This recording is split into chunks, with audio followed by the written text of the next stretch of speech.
আমি একটা ব্যাপার একটু পরিষ্কার করতে চাই। আপনি একটা হাদিস বলেছেন যে বিয়ে করলে অর্ধেক দিন পূরণ করে। আমি যেটা জানতে চাই যে বিয়ে করলেই কি অর্ধেক দিন পূরণ হবে, নাকি বিয়ের পুরো প্রক্রিয়াটাই কিভাবে করছেন, স্বামী বা স্ত্রীর সাথে কিভাবে ব্যবহার করছেন, মানে পুরো প্রক্রিয়াটাই, যেদিন বিয়ে করলেন তারপর থেকে যতদিন বাঁচলেন, নাকি শুধু বিয়ে করলেই অর্ধেক দিন পূরণ হবে?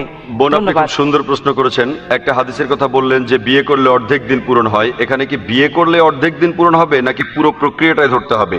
বোন, আমি আগেও বলেছি, মহানবী যখন বলছেন বিয়ে করলে অর্ধেক দিন পূরণ হয়, তিনি বুঝিয়েছেন যে বিয়ে আপনাকে অবাধ যৌনাচার আর ব্যভিচার থেকে রক্ষা করে। বিয়ে একটা ধারাবাহিক প্রক্রিয়া, এর উপর অনেক হাদিস আছে। আমাদের প্রিয় নবী বলেছেন, যখন বিয়ে করবে তুমি সাধারণত 4টা বিষয় দেখবে: সম্পদ, সৌন্দর্য, আভিজাত্য আর সদ্গুণ। লোকে বিয়ে করার সময় দেখে মেয়েটা বা ছেলেটা সুন্দর কিনা, তার কি পরিমাণ সম্পদ আছে, কোন পরিবার, শেখ বংশ নাকি সৈয়দ বংশ, অভিজাত বংশ, আর সবশেষে হলো সদ্গুণ। মহানবী বলেছেন এই 4টার মধ্যে সবচেয়ে গুরুত্বপূর্ণ হলো সদ্গুণ। তাই আপনি যখন বিয়ে করতে যাবেন সবকিছু দেখতে হবে। আপনি একজন গুণী স্ত্রী বা গুণী স্বামী খুঁজবেন, কিভাবে বিয়ে করবেন। আমাদের প্রিয় নবী বলেছেন সবচেয়ে শ্রেষ্ঠ বিয়ে হলো যেখানে কম খরচ করা হয়। পৃথিবীর বিভিন্ন দেশে মুসলিম উম্মার মধ্যে বিয়ে হয়, তারা সেখানে হাজার হাজার ডলার খরচ করে যাচ্ছে। এখানে যেমন রিঙ্গিত, তারা অনেক বেশি খরচ করে। পবিত্র কোরআনে সূরা ইসরার 25 এবং 26 নম্বর আয়াতে আছে, যারা অপব্যয় করে তারা শয়তানের ভাই। তাই জীবনসঙ্গী বেছে নেওয়া, কিভাবে বিয়ে করতে হবে সাধারণভাবে, সুন্নাহ মেনে, এইসবই। তারপর কিভাবে সন্তানদের বড় করবেন, বিয়ের পর স্ত্রীর প্রতি বিশ্বস্ত হবেন, এমন না যে বিয়ের পর আপনি ব্যভিচারে লিপ্ত হবেন, এইভাবে অর্ধেক দিন পূরণ হবে না। মহানবী বলেছেন তোমাদের মধ্যে সেই ব্যক্তি সর্বোত্তম যে তার স্ত্রীর কাছে ভালো। কিভাবে স্ত্রীর সাথে ব্যবহার করবেন, পবিত্র কোরআনে সূরা আল-নিসার 19 নম্বর আয়াতে আছে, তাহার সহিত সৎভাবে জীবনযাপন করিবে যদিও তাকে অপছন্দ করো। যদিও তাকে অপছন্দ করেন, কোরআন বলছে তার সাথে সততার সাথে জীবনযাপন করতে। পুরুষরা যৌতুক নেয় প্রাচ্যের দেশ যেমন ইন্ডিয়াতে স্ত্রীদের কাছ থেকে, ইসলামে আপনি দেবেন দেনমোহর। বিয়ে করলে আপনাকে একজন ভালো স্বামী হতে হবে, বিয়ের পর সন্তান সন্ততি হলে হতে হবে একজন ভালো মা বা ভালো বাবা। এই যাবতীয় ব্যাপারগুলি যাদের সাথে বিয়ের সম্পর্ক আছে, যদি আপনি এই সব কিছু পূরণ করেন তাহলে আপনার দিনের অর্ধেক পূরণ হবে। ভালো মা হওয়া, ভালো বাবা হওয়া, ভালো স্বামী হওয়া, ভালো স্ত্রী হওয়া, অপব্যয়ী না হওয়া, এই সব কিছু, ব্যভিচার থেকে দূরে থাকা, সমকামিতা থেকে, অবাধ যৌনাচার থেকে, এই সব কিছু পূরণ করতে পারলে আপনার অর্ধেক দিন পূরণ হবে। সেই জন্য আমাদের প্রিয় নবী বলেছেন বিয়ে করলে অর্ধেক দিন পূরণ হয়। অর্থাৎ বিয়ে করে যদি ইসলামের সব নিয়মগুলো মেনে চলেন, ইনশাআল্লাহ আপনার অর্ধেক দিন পূরণ হবে। আশা করি উত্তরটা পেয়েছেন। হ্যালো, আসসালামু আলাইকুম ওয়া রাহমাতুল্লাহি ওয়া বারাকাতুহু। ওয়ালাইকুম আসসালাম ওয়া রাহমাতুল্লাহ। ডাক্তার জাকির, আমি আসলে ব্যাপারটা একটু পরিষ্কার করতে চাই। আপনি বলেছেন যে পশ্চিমা নেতারা ইসলামকে ভয় পায়, আর দেখবেন এমনকি জাহিলিয়ার সময়ও জাহিলিয়ার বিভিন্ন নেতারা ইসলামকে ভয় পেত না, এই জন্যই তারা ইসলামের বিরুদ্ধে যুদ্ধ করেছে। তারা আসলে ভয় পেয়েছিল যে যদি তারা ইসলাম গ্রহণ করে তাহলে তাদেরকে বদলাতে হবে। পৃথিবীর বেশিরভাগ নেতাই পরিবর্তন মেনে নিতে পারে না। তাই সম্ভবত হতে পারে যে পশ্চিমা নেতারা অথবা পৃথিবীর যে কোনো জায়গার নেতারা তারা ইসলাম গ্রহণ করতে ভয় পায়, কারণ তারা পরিবর্তনটা মানতে পারে না। আর আমার মতে সবচেয়ে বড় পরিবর্তনটা হলো তাদের নিচে নামতে হবে। আর এই সব নেতাদের একেবারেই সাধারণ মুসলমান হয়ে চলাফেরা করতে হবে, হোক সেটা আমেরিকায় বা পৃথিবীর অন্য কোথাও। ভাই, আপনি প্রশ্ন করেছেন কেন পশ্চিমা নেতারা ইসলামকে ভয় পায়, আর বললেন জাহেলিয়ার নেতারা ইসলামকে ভয় পেত না। সরি ভাইয়া, আমি আপনার সঙ্গে একমত হতে পারছি না, আমি দুঃখিত, আমি একমত না। তখনকার নেতারা, সে সময় নবীজির আমলে বড় বড় নেতারা, তারা প্রচন্ড ভয় পেত ইসলামকে। তারা যে জিনিসটাকে ভয় পেত সেটা হলো ইসলাম। আর এই জন্যই তারা নবীজিকে বলেছিল আমরা তোমাকে রাজা বানাবো, আরবের রাজা, যদি তুমি এক ঈশ্বরের পূজা বাদ দাও তোমাকে পৃথিবীর সবচেয়ে ধনী লোক বানিয়ে দেব। মহানবী উত্তরে বলেছিলেন যদি আমার ডান হাতে এনে দাও সূর্য, বাম হাতে চাঁদ, আমি ইসলামের এই সত্যকে ছাড়বো না। সে নেতারা ভয় পেয়েছিল। কেন পেয়েছিল জানেন? তাদের সেই 330 দেবদেবী, এসব কিছুর বদলে তারা পাবে একজন ঈশ্বরকে। তখন মক্কায় কে আসবে? কে তখন মক্কায় এসে কেনাকাটা করবে? তাদের মূর্তির নামে যা বানায় সেগুলো কে কিনবে? নেতারা আসলেই খুব ভয় পেয়েছিল। পরবর্তীতে আলহামদুলিল্লাহ সত্যেরই জয় হলো। তখন তারা মুসলমান হয়েছে। এই জন্য কোরআন বলছে প্রথমে গোত্রের নেতাদের বোঝাও। কোরআন বলছে প্রথমে গোত্রের নেতাদের বোঝাও, যদি তারা মুসলমান হয় অনেকেই তাদের অনুসরণ করবে। সেজন্য আমি বলবো পশ্চিমা বিশ্বের বেশিরভাগ নেতা ইসলামকে ভয় পায়, সবাই না, ভালো লোকও কিছু আছে যারা ইসলাম সম্পর্কে ভালো কথা বলে। বেশ কিছু নেতা যেমন প্রিন্স চার্লস বেশ কিছু ভালো কথা বলেছেন, তার নিয়ত আল্লাহ ভালো জানেন, আমি সে ব্যাপারে কিছু জানি না। বেশ কিছু মন্ত্রী ইংল্যান্ডের ইসলাম সম্পর্কে ভালো কথা বলেছেন। আপনি বলছিলেন যে নেতারা ভয় পায় কেন জানেন? আপনি বললেন মুসলমান হওয়া তাদের জন্য খুবই সহজ। ব্যাপারটা অত সহজ না ভাই, সহজ আমাদের কাছে, তাদের কাছে খুবই কঠিন এটা। যদি তারা মুসলমান হয় তাদের শূন্যস্থান কে পূরণ করবে? বুঝতে পেরেছেন? তাহলে যদি কুরাইশদের নেতারা সেই সময় আবু সুফিয়ান বা অন্যান্য নেতারা, তারা অনেক ধনী ছিল, অনেক ধনী ছিল, তারা যদি গ্রহণ করে ইসলাম, কে তাদের কুর্নিশ করবে? কারণ ইসলামে সব মানুষই সমান। তখন দাসের সাথে কোলাকুলি করতে হবে, জীবনটাই পুরো বদলে যাবে। তারা ভয় পেয়েছিল যে সবকিছু বদলে যাবে, তাহলে তারা ইসলাম গ্রহণ করলে সবাই এক বিশ্বাসে সামিল হলো। আলহামদুলিল্লাহ। নেতারা ভয় পেয়েছিল যে তাদের নিচে নেমে আসতে হবে, তারা যেখানে ছিল যে প্রাচুর্যের মধ্যে, নেতারা ভয় পেয়েছিল যে তাদের সবকিছু ছাড়তে হবে শুধু ইসলামের বিনিময়ে। তবে আল্লাহ তাদের হেদায়েত করেছিলেন, তারা আল্লাহর কাছে আখিরাতে প্রাসাদ চেয়েছিল পৃথিবীর প্রাসাদের বদলে। গুড ইভিনিং স্যার, আমার নাম মঞ্জু সিং। আমি আপনাকে একটা প্রশ্ন করতে চাই। তার আগে বলি যে আমি আপনার একটা লেকচারের ভিডিও দেখেছি, সিমিলারিটিস বিটুইন হিন্দুইজম অ্যান্ড ইসলাম। আপনার কাছে আমার প্রশ্ন, একজন অমুসলিমের জন্য অর্থ বুঝে বেদ পড়া কি গুরুত্বপূর্ণ, অথবা অর্থ বুঝে কোরআন পড়ার গুরুত্বই বা কি? আর এটা কি আবশ্যক যে সব অমুসলিমকে কোরআন পড়তে হবে অর্থ বুঝে? বোন খুব সুন্দর প্রশ্ন করেছেন যে হিন্দু ধর্মগ্রন্থ অর্থ বুঝে পড়াটা কতখানি জরুরি। আমি এখানে লেকচার দিচ্ছি আল কোরআন কি বুঝে পড়া উচিত। বোন, আমার ভিডিও ক্যাসেট আপনি দেখতে পারেন, DVD similarities between Islam and Hinduism. সেখানে আমার লেকচারের শেষের দিকে আমি ভারতের সরকারের কাছে অনুরোধ করেছিলাম, বলেছিলাম যে লোকজনকে সংস্কৃত ভাষাটা শেখানো উচিত। দুর্ভাগ্যজনকভাবে সংস্কৃত এখন একটা অপ্রচলিত ভাষা, সামান্য কিছু মানুষ জানে। ভারত সরকারকে অনুরোধ জানিয়েছিলাম যে সংস্কৃত শেখান, যাতে করে হিন্দুরা বেদ পড়তে পারে। যখন তারা বেদ পড়বে তারা সৃষ্টিকর্তার কাছাকাছি যেতে পারবে। যখন হিন্দু ধর্মগ্রন্থগুলো পড়বেন, হিন্দু ধর্মগ্রন্থ বলছে, উপনিষদ পড়লে দেখবেন, এটা আছে ছান্দোগ্য উপনিষদে অধ্যায় নম্বর 6 অনুচ্ছেদ 2 পরিচ্ছেদ 1, ঈশ্বর কেবলমাত্র একজন, দ্বিতীয় কেউ নেই। তারপর আছে শ্বেতাসূত্র উপনিষদে অধ্যায় 6 অনুচ্ছেদ 9, সর্বশক্তিমান ঈশ্বর, তার কোনো প্রভু নেই, কোনো বাবা মা নেই, সৃষ্টিকর্তার কোনো বাবা নেই, তার কোনো মা নেই। শ্বেতাসূত্র উপনিষদে আছে অধ্যায় নম্বর 4 অনুচ্ছেদ 19, সর্বশক্তিমান ঈশ্বরের কোনো প্রতিমা নেই। সংস্কৃত প্রতিমা মানে প্রতিমূর্তি, ফটোগ্রাফ, ছবি, পেন্টিং, ভাস্কর্য, মূর্তি। শ্বেতাসূত্র উপনিষদ বলছে অধ্যায় নম্বর 4 অনুচ্ছেদ 19 বলা হয়েছে সর্বশক্তিমান ঈশ্বরের কোনো প্রতিমূর্তি নেই, তার কোনো ছবি নেই, কোনো পেন্টিং নেই, কোনো পোর্ট্রেট নেই, কোনো ভাস্কর্য নেই, কোনো মূর্তি নেই, কোনো প্রতিমা নেই। যজুর্বেদ একই কথা, অধ্যায় 32 অনুচ্ছেদ 3, সর্বশক্তিমান ঈশ্বরের কোনো প্রতিমূর্তি নেই। তাই আপনাকে বলছি বোন, যদি হিন্দু ধর্মগ্রন্থগুলো অর্থ বুঝে পড়েন, শুধু সুর করে পড়াটা না, ইনশাআল্লাহ আপনি স্রষ্টার কাছাকাছি আসবেন, আর ইনশাআল্লাহ আপনি স্রষ্টার কাছে আত্মসমর্পণ করবেন। হিন্দু ধর্মগ্রন্থ পড়লে দেখবেন সেখানে নবী মুহাম্মদের কথা বলা হয়েছে। আমি অনেক রেফারেন্স দিতে পারি। সেখানে সর্বশেষ ও চূড়ান্ত নবী মুহাম্মদ সাল্লাল্লাহু আলাইহি সাল্লাম সম্পর্কে ভবিষ্যৎবাণী করা হয়েছে। ভবিষ্য পুরাণে পড়লে দেখবেন পর্ব 3 খণ্ড 3 অধ্যায় 3 অনুচ্ছেদ 5 থেকে 8, এখানে মুহাম্মদ সাল্লাল্লাহু আলাইহি সাল্লাম সম্পর্কে বলছে। এটা আছে ভবিষ্য পুরাণা পর্ব 3 খণ্ড 3 অধ্যায় 3 অনুচ্ছেদ 10 থেকে 27, বলা হয়েছে মুহাম্মদ সাল্লাল্লাহু আলাইহি সাল্লাম আসবেন। এছাড়াও আছে অথর্ববেদে কুন্টাব সুক্তা গ্রন্থ নাম্বার 20 অনুচ্ছেদ 127 পরিচ্ছেদ 1 থেকে 14। এছাড়া নবীর কথা আছে অথর্ববেদে গ্রন্থ নাম্বার 20 অনুচ্ছেদ 21 পরিচ্ছেদ 6। এভাবে আমি অনেক রেফারেন্স দিয়ে যেতে পারি যেখানে বলা হয়েছে মুহাম্মদ সাল্লাল্লাহু আলাইহি সাল্লাম সম্পর্কে। তাকে বলা হয়েছে আহমদ। আহমদ মানে যিনি প্রশংসা করেন। নবীর কথা অনেক জায়গায় আছে।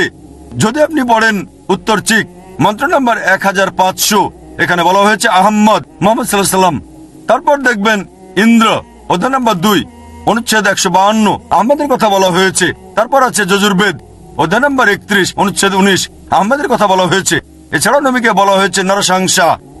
নর মানে মানুষ, সংসা মানে প্রশংসনীয়। নরসংসা মানে যে মানুষটা প্রশংসনীয়। যদি এটার আরবি করেন সেটা হবে মোহাম্মদ। তাহলে মোহাম্মদ সাল্লাল্লাহু আলাইহি সাল্লামকে বলা হয়েছে নরসংসা। অনেক জায়গায় আছে ঋগ্বেদ গ্রন্থ নম্বর 1 অনুচ্ছেদ 13 পরিচ্ছেদ 3, ঋগ্বেদ গ্রন্থ নম্বর 1 অনুচ্ছেদ 18 পরিচ্ছেদ 9, ঋগ্বেদ গ্রন্থ 2 অনুচ্ছেদ 3 পরিচ্ছেদ 2, ঋগ্বেদ গ্রন্থ 7 অনুচ্ছেদ 2 পরিচ্ছেদ 2, যজুর্বেদ অধ্যায় 20 অনুচ্ছেদ 37, যজুর্বেদ অধ্যায় 20 অনুচ্ছেদ 57, যজুর্বেদ অধ্যায় 21 অনুচ্ছেদ 31, যজুর্বেদ অধ্যায় 28 অনুচ্ছেদ 19। এভাবে আমি হিন্দু ধর্মগ্রন্থ থেকে অনেক রেফারেন্স দিতে পারি যেখানে মোহাম্মদ সাল্লাল্লাহু আলাইহি সাল্লাম সম্পর্কে ভবিষ্যৎবাণী করা হয়েছে। তাহলে বোন, যদি সংস্কৃত বুঝতে পারেন, যদি সংস্কৃত ধর্মগ্রন্থ পড়েন, যদি অর্থ বুঝে ধর্মগ্রন্থ পড়েন, যে আত্মসমর্পণ করবেন শুধুমাত্র ঈশ্বরের কাছে, তার কোনো প্রতিমূর্তি নেই, তার কোনো ছবি নেই, আর মেনে চলবেন সর্বশেষ ও চূড়ান্ত নবী মোহাম্মদ সাল্লাল্লাহু আলাইহি সাল্লামকে। আশা করি উত্তরটা পেয়েছেন। ধন্যবাদ। ঠিক আছে, আপনি বলেন। আমার বন্ধু একজন নাস্তিক, সে আল্লাহকে বিশ্বাস করবে না, আরো বলে যে তোমরা কোরআন বিশ্বাস করবে না, আর তোমরাও আল্লাহকে বিশ্বাস করবে না। কেন এই 21 শতাব্দীতে তোমরা আল্লাহকে বিশ্বাস করবে? এটা আধুনিক যুগ, বিজ্ঞান আর প্রযুক্তি অনেক উন্নত হয়েছে, তাহলে ঈশ্বরকে বিশ্বাস করবে না, তোমরা সেটাই করবে যেটা সব মানুষের জন্য ভালো। ভাই, ধন্যবাদ। আপনার নাস্তিক বন্ধুর পক্ষ থেকে প্রশ্ন করলেন, এই বিজ্ঞান আর প্রযুক্তির যুগে সৃষ্টিকর্তাকে বিশ্বাস করব কেন, বরং ভালো মানুষ হওয়ার চেষ্টা করব। আমি প্রথমে যে কাজটা করব, আপনার বন্ধুকে অভিনন্দন জানাবো। কেন? কারণ দুর্ভাগ্যজনকভাবে বেশিরভাগ মানুষই অন্ধভাবে বিশ্বাস করে। এই লোক হিন্দু কারণ তার বাবা হিন্দু, ওই লোক খ্রিস্টান কারণ তার বাবা খ্রিস্টান, আবার কেউ হয়তো মুসলিম কারণ তার বাবা মুসলিম। আপনার এই নাস্তিক বন্ধু এটা নিয়ে চিন্তা করেছে। আগে তার একটা ধর্মীয় পরিচয় ছিল, তবে সে মানতে পারেনি তার বাবা মা যে ঈশ্বরের উপাসনা করে তাকে সে ঈশ্বর মানতে পারেনি। এখন আমি তাকে অভিনন্দন জানাচ্ছি, তার কারণ আপনার বন্ধু ইসলামিক শাহাদার প্রথম অংশটা বলেছে লা ইলাহা, কোনো উপাস্য নেই। এখন আমাকে তার সামনে প্রমাণ করতে হবে যে ইল্লাল্লাহ, আল্লাহ ব্যতীত, সেটা আমি করবো ইনশাআল্লাহ। তাহলে এখানে অর্ধেক কাজ হয়ে গেছে। অন্যান্য অমুসলিমের ক্ষেত্রে প্রথমে আমাকে প্রমাণ করে দেখাতে হবে যে নকল ঈশ্বরের উপাসনা করছে সে, তারপর আল্লাহ তাআলার অস্তিত্ব প্রমাণ করতে হবে। আর এই অমুসলিম হচ্ছে নাস্তিক। আমার অর্ধেক কাজ হয়ে গেছে, সে অলরেডি ইসলামিক শাহাদার প্রথম অংশটা বলেছে লা ইলাহা, কোনো উপাস্য নেই। এখন প্রমাণ করতে হবে ইল্লাল্লাহ, আল্লাহ ব্যতীত, সেটা আমি করবো ইনশাআল্লাহ। তাকে পরে প্রশ্ন করেন যে আমাদের এই বিশ্বজগৎ কিভাবে সৃষ্টি হয়েছিল, সে আপনাকে বলবে যে বিজ্ঞান উন্নত হওয়ার পরে এখন আমরা জানতে পেরেছি যে আমাদের বিশ্বজগৎ এটা প্রথমে ছিল ছোট একটা বিন্দু, তারপরে একটা বিস্ফোরণ হলো, সবকিছু আলাদা হয়ে গেল এবং সৃষ্টি হলো গ্যালাক্সি, নক্ষত্র, সূর্য, চাঁদ, আরো বিভিন্ন গ্রহ। এটা কবে জানতে পেরেছি? সে আপনাকে বলবে এটা 1973 সালের কথা। একদল বিজ্ঞানী তারা বলেন বিগ ব্যাং এর মাধ্যমে বিশ্বজগৎ সৃষ্টি হয়েছে। আপনি তাকে বলবেন বিজ্ঞান যে জিনিসটা জানতে পেরেছে মাত্র 35-36 বছর আগে, পবিত্র কোরআন সেটা বলেছে 1400 বছর আগে। সূরা আম্বিয়া অধ্যায় নম্বর 21 আয়াত 30 বলা হয়েছে, আওয়ালাম ইয়ারাল্লাযিনা কাফারু, অবিশ্বাসীরা কি দেখে না আন্না সামাওয়াতি ওয়াল আরদা কানাত রাতকান সাকনাহুমা, আকাশমণ্ডলী ও পৃথিবী মিশেছিল, আমি তাদের আলাদা করে দিলাম। পবিত্র কোরআনে 1400 বছর আগে।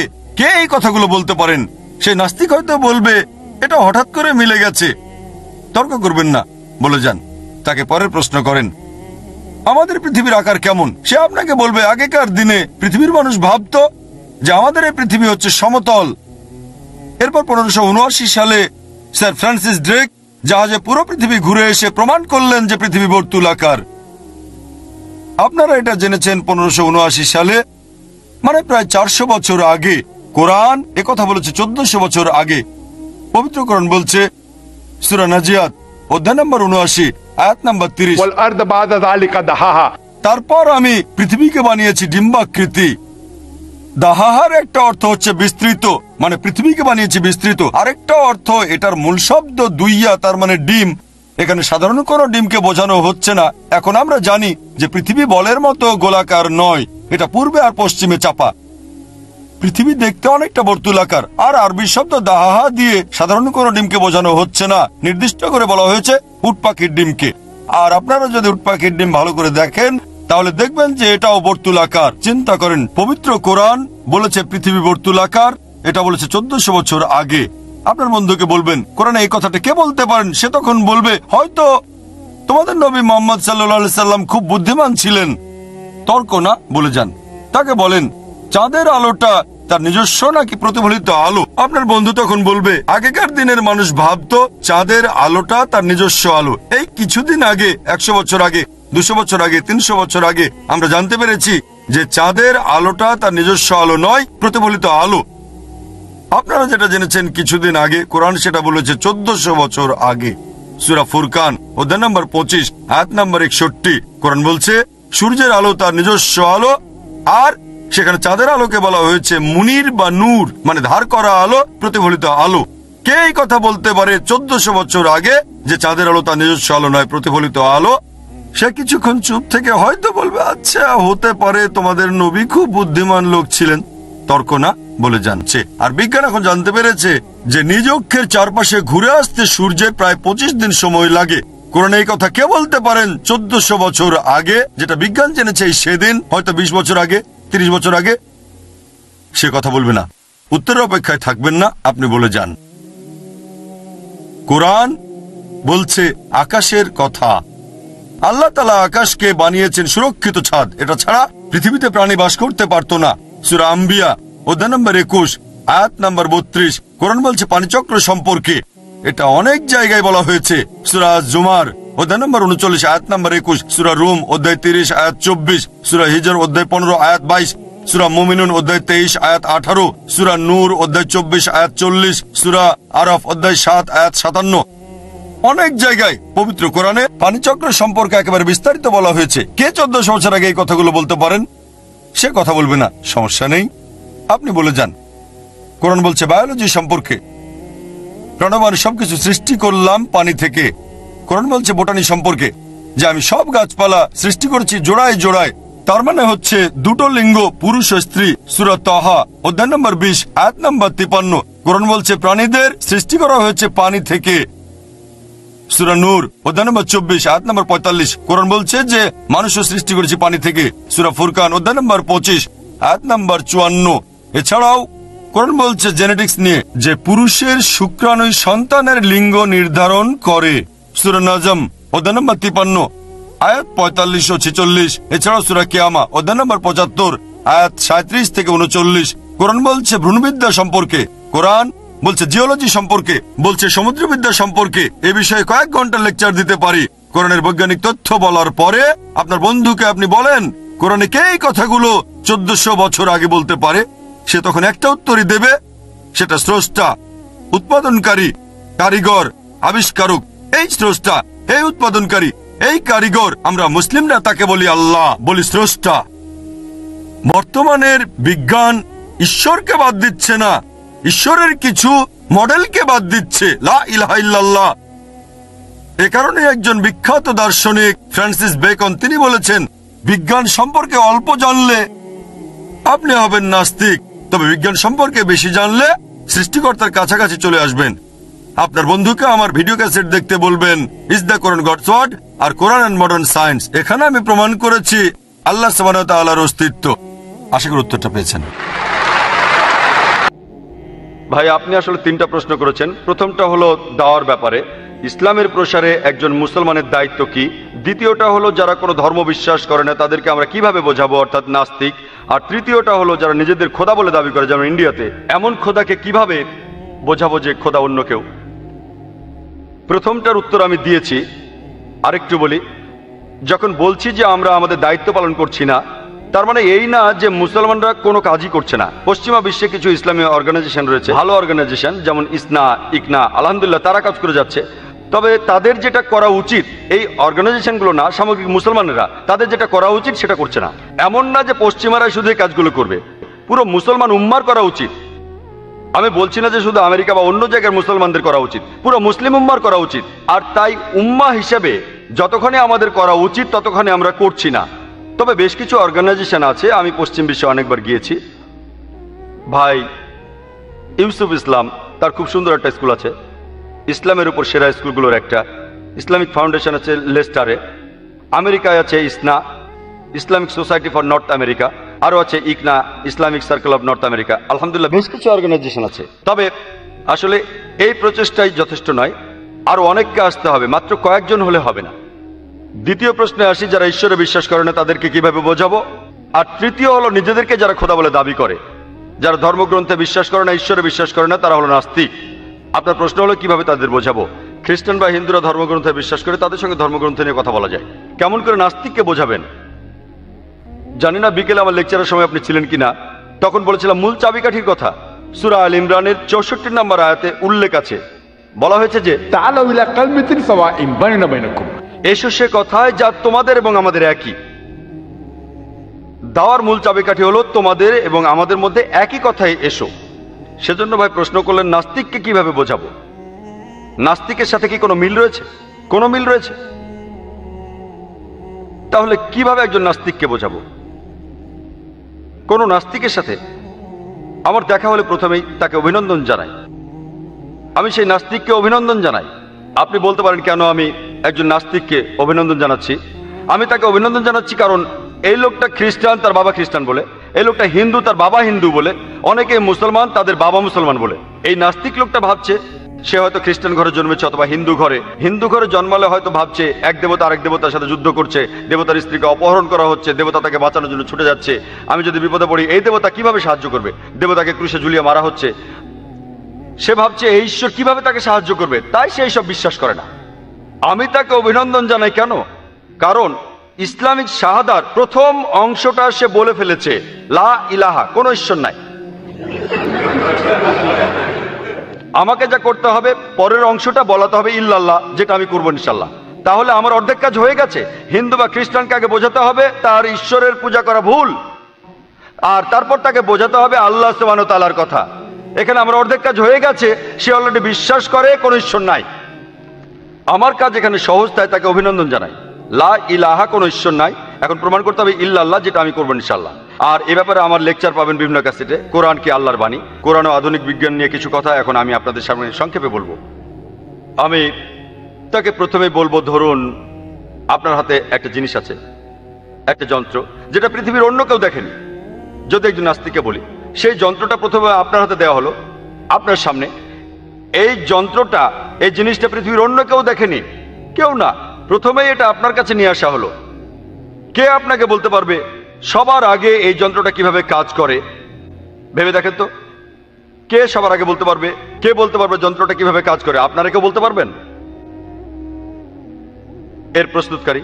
আর কেউ বলবেন সৃষ্টিকর্তা, যন্ত্রটা যে বানিয়েছে। নাস্তিক যে উত্তরই দিক, প্রস্তুতকারী, সৃষ্টিকর্তা, ম্যানুফ্যাকচারার, প্রডিউসার, মোটামুটি একই কথা। কথাটা মনে রাখবেন, যে যন্ত্রটা কেউ দেখেনি সেটা কিভাবে কাজ করে তা বলতে পারবে প্রস্তুতকারী, সৃষ্টিকর্তা বা ম্যানুফ্যাকচারার। এখন থেকে প্রশ্ন করেন বিশ্বজগৎ কোথা থেকে এসেছে? সে আপনাকে বলবে যে আধুনিক বিজ্ঞান, যে একদম প্রথমে ছিল একটা প্রাইমারি নেবুলা, তারপর সব আলাদা হতে লাগলো, তারপর হলো বিগ ব্যাং, যেটা থেকে তৈরি হলো গ্যালাক্সি, গ্রহ, আর এই বিশ্বজগৎ সৃষ্টি হলো। সে আপনাকে বলবে বিগ ব্যাং এর থিওরি, এভাবেই বিশ্বজগৎ সৃষ্টি হয়েছে। আপনি তাকে বলবেন কিন্তু এই কথা তো কোরআনেই বলা আছে। 1400 বছর আগে সূরা আল আম্বিয়ার 30 নম্বর আয়াতে উল্লেখ আছে যে আওয়ালাম ইয়ারাল্লাযিনা কাফারু, অবিশ্বাসীরা কি ভাবিয়ে দেখে না আন্না সামাওয়াতি ওয়াল আরদা কানাত রাতকান সাকনাহুমা, আকাশমণ্ডলী ও পৃথিবী মিশিয়া ছিল, আমি উভয়কে পৃথক করিয়া দিলাম। আর তাকে প্রশ্ন করেন পৃথিবীর আকার কেমন? সে বলবে বর্তুলাকার। আপনি বলবেন কবে এটা আবিষ্কার করা হয়েছে? সে যদি বিজ্ঞান জেনে থাকে তাহলে আপনাকে বলবে 1577 খ্রিস্টাব্দে ফ্রান্সিস ড্রেক নামে এক নাবিক সমুদ্রপথে প্রথম পৃথিবী ঘুরে আসেন। আপনি তাকে বলবেন পবিত্র কোরআনের সূরা নাজিয়াতে 30 নম্বর আয়াতে উল্লেখ আছে যে ওয়াল আরদা বাদা যালিকা দাহাহা, আর এরপর তিনি পৃথিবীকে বানালেন ডিম্বাকৃতি। ডিম বলতে বোঝানো হয়েছে উট পাখির ডিমকে, যেটা ঠিক বলের মতো গোল না। আপনি তাকে বলবেন কোরআন বলছে পৃথিবী বলের মতো গোল না, এটা উপর দিকে চাপানো আর দুই পাশে বাড়ানো। সে বলবে হ্যাঁ ঠিক ঠিক, পৃথিবী হলো বর্তুলাকার। এখন আপনি কি বলবেন? কোরআন বলছে পৃথিবী বর্তুলাকার 1400 বছর আগে। কে এভাবে কথা বলতে পারে? মহানবী নিজেই লিখেছেন, উনি খুব বুদ্ধিমান ছিলেন, সে হয়তো এই কথা বলবে। ঠিক আছে, এরপর আসি।